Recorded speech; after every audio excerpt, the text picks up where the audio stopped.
Welcome back to the show. Well, we know if we're trying to reduce the amount of plastic we use, that our kids' lunches can be enemy number one. Thankfully, not all hope is lost, with plenty of creative ways to ditch single-use plastics. Lottie Dalziel is with us to share a few more. It's nice to see you again, Lottie. Hey, thanks for having me. All right, so going plastic-free, it's not as complicated as we might think. No, I think like everything, it's about going back to basics. Okay. So first of all, you need to start with the lunchbox itself. So we want to make sure that it is BPA free to start with. So there are some plastic lunchboxes that are BPA free, which are kind of a better option, not the best option. Your best options are things like a stainless steel lunchbox, for example, or these ones that are actually made from bamboo.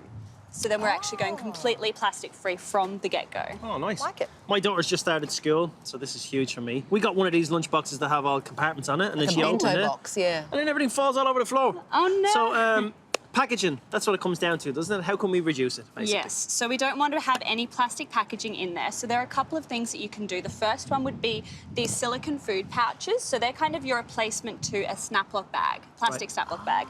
They're completely sealed, so they're leak-proof. So there's some water in this one. They don't leak or anything like that. You can pop them in the oven or the microwave. Where do you get those from? From Banish. We sell them at Banish. And then also we've got Beeswax Wraps. So these guys have kind of come through and are just the shining hero of a plastic-free lunchbox.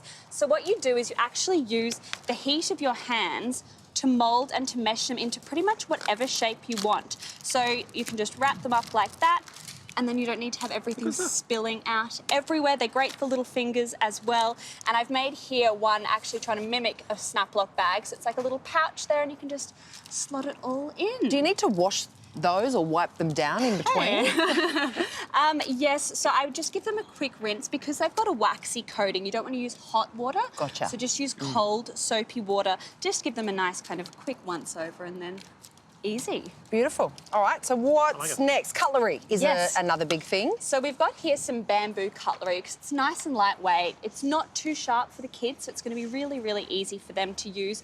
Or it could be as simple as kind of heading to a camping shop, and they've got lots of kind of plastic-free, stainless steel cutlery utensils that you can use in all of your lunch boxes. Also your big kid lunch boxes if you're heading to work as well. I knew I forgot something. Didn't put cutlery in there. Of course. What about napkins? How do we make them more planet-friendly? Yes, so napkins are actually often lined with plastic in the kind of weave when you feel them. So switching to a good old-fashioned handkerchief would be the easiest way, and it's just kind of a bit of fun, a bit of colour for the kids as well to throw into their lunch boxes, and again, they can use it over and over again. Awesome. Now, in just a few minutes, you are going to show us how we can make these beeswax wraps. They're super easy.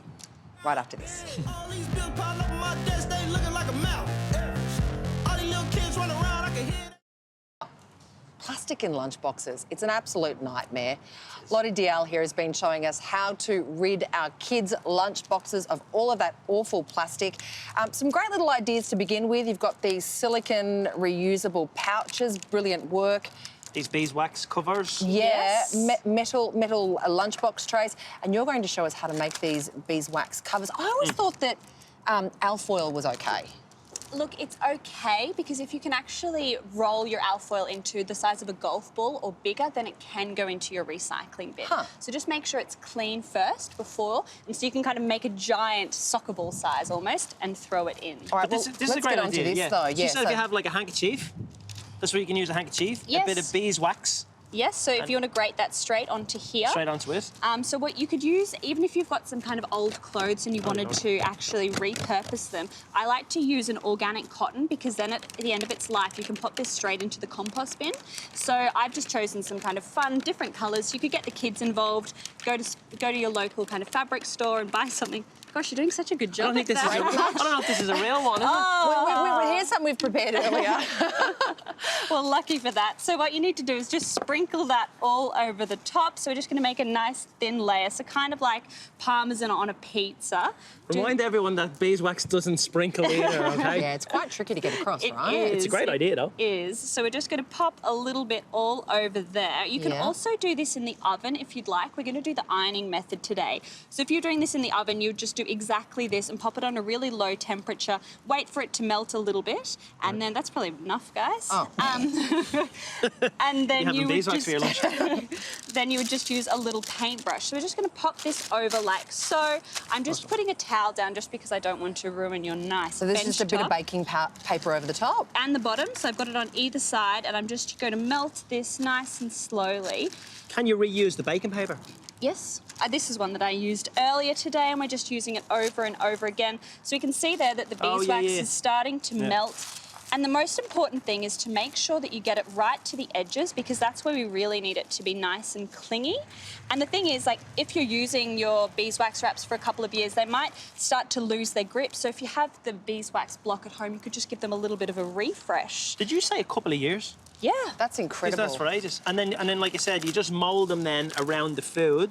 Yep. With the heat of your hands. Exactly. So you could also do the top of bowls as well if you wanted to at home. Just Oh, yeah. make sure you don't pop them in the microwave, because obviously being beeswax, they will just melt like I'm doing right now. There you go. Gosh, you All guys are done. pros, aren't you? That's brilliant. And, Yeah. you know, it would last the whole year. Keep the plastic out of kids' lunch boxes. Exactly. Great for the earth and a great little lesson for kids. Lottie, thank you so much for joining us today. worries. Thanks for having me. That brings us to the end of the show, my friend. Yep. Cover yourself in beeswax. You don't need that to stay See you fresh. tomorrow. Yep, big one tomorrow. Hope you can join us then. From all of us, bye.